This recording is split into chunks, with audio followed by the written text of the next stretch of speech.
My name is Victoria Hirth. I'm Associate Professor in Marketing in the Business School, and I'm module leader for the first year immersive module called Marketing in Action. So the module is a 4-week immersive module for first years in marketing. It's the first exposure they'll have had to learning in university, and so it really sets the scene for the rest of their journey. So the module helps with all 3 of the journeys that the students need to take.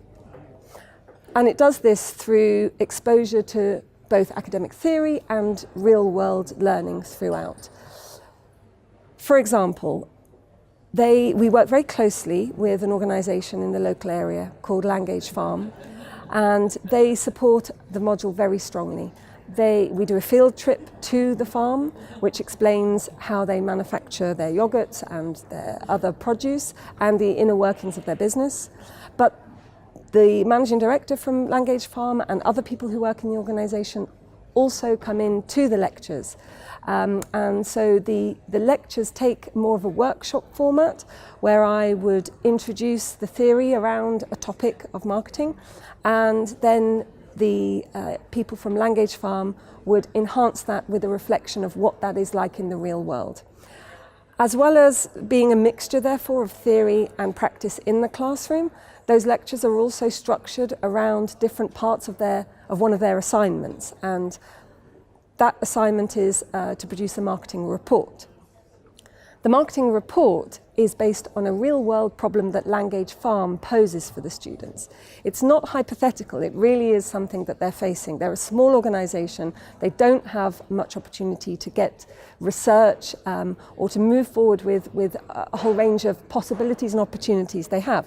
So that they really value the students' input, both their perspective as students and as young people, but also the research they do as part of their learning. So that's one critical way that the module impacts on the students, and the students consistently feed back how much they appreciate working with a real-life organisation, having a real-life problem, but also having those people in the classroom with them. It also means that any questions they have, and of course they have many, they can have answered there and then, rather than having to make a huge number of assumptions, which of course they already have to do. The advice I have for academics who are thinking of building employability much more deeply into their curriculum is, firstly, get in touch with the careers team.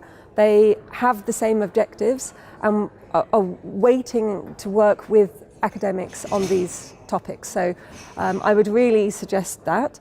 I would also suggest to academics to start to build or draw on existing relationships with local employers. If you can get a really committed local employer that wants to work with you, that sees the value of working with your students, then of course you're going to make life much easier and much more rewarding for the students, because obviously taking on an external partner has its risks.